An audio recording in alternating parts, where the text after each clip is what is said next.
Good morning.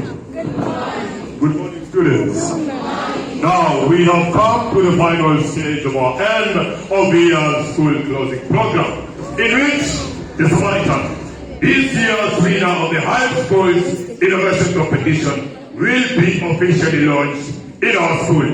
And now, Mayor Mosi will preside over the launch, and I understand that they are here. Now, they will be led in by school principal.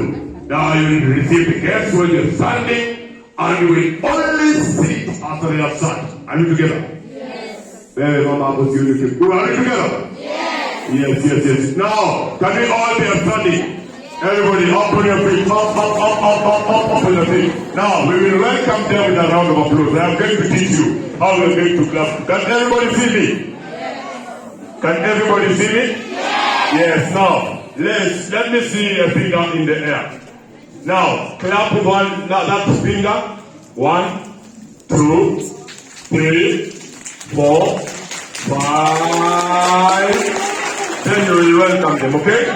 So, we can start with 1. Then we'll increase the pace as we go, okay? We call it, we make it change. Let me see one finger in the air. Okay, let's go. 1, 2, 3. Ready, 3, 4.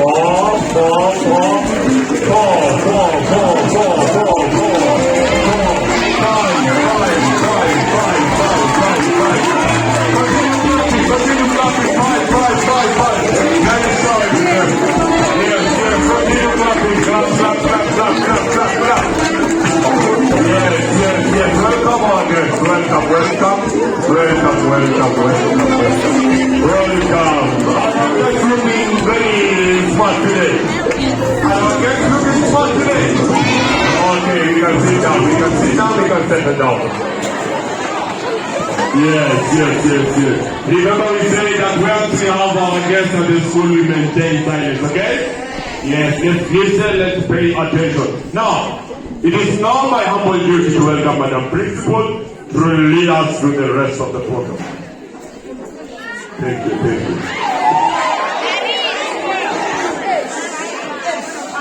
Good morning.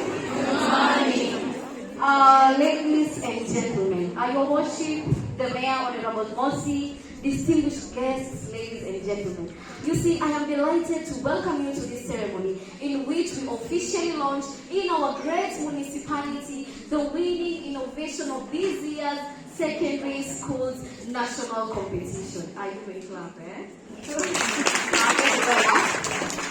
Your Worship, thank you very much for gracing this event.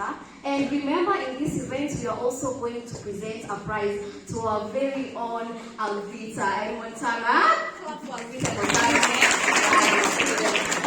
Now, ladies and gentlemen, I will welcome Ms. Nicole, the Ethics and Innovation teacher. Ms. Nicole, please.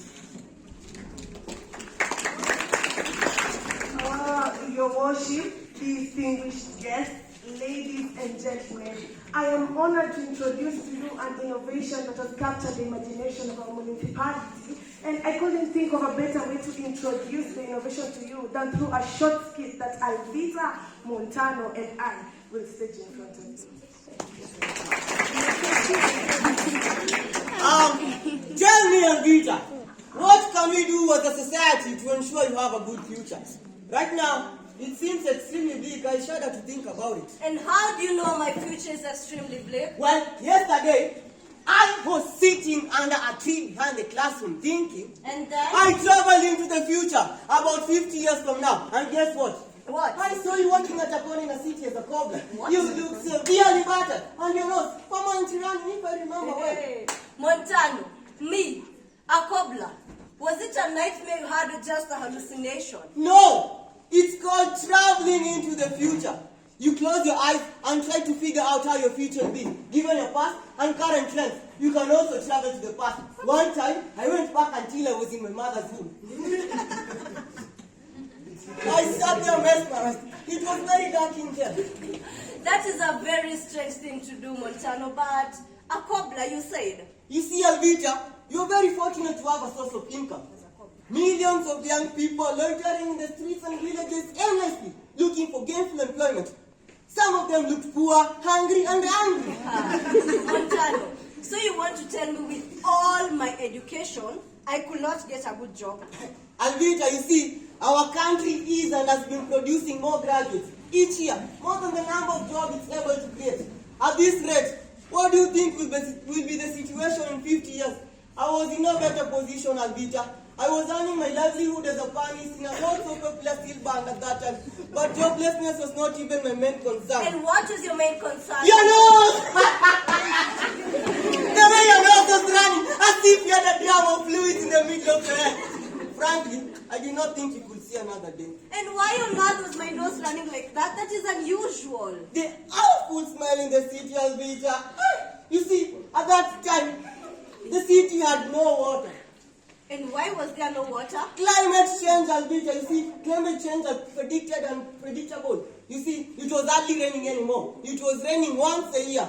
At most 10 minutes. This climate could only support plants and animal life. So you want to mean plants and animals had died? Most of them, yes. In fact, people had no choice but to adapt to eating strange insects, crawling creatures, sea creatures that could survive the harsh climatic condition. But all this on cast supply, they adapted eating strange plastic, synthetic fiber, and other bizarre things. At one point, Alvita, I saw you chewing a gummy bag. Me? It's just Me? You know, Montano, you're making it sound like life will just come to an end in 50 years. Yes, Alvita, you see, life expectancy had dropped drastically. At this future, people could live 80 years or more. But at that future, they could only live 30 to 40 years at most. Then why were they dying so early?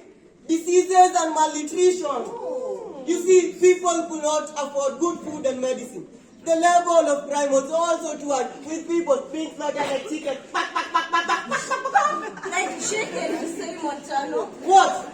With all these criminal gangs in our municipality, law enforcers and judges will only help those who grease their pants. And so? The rest had to look for avenue for protection and justice.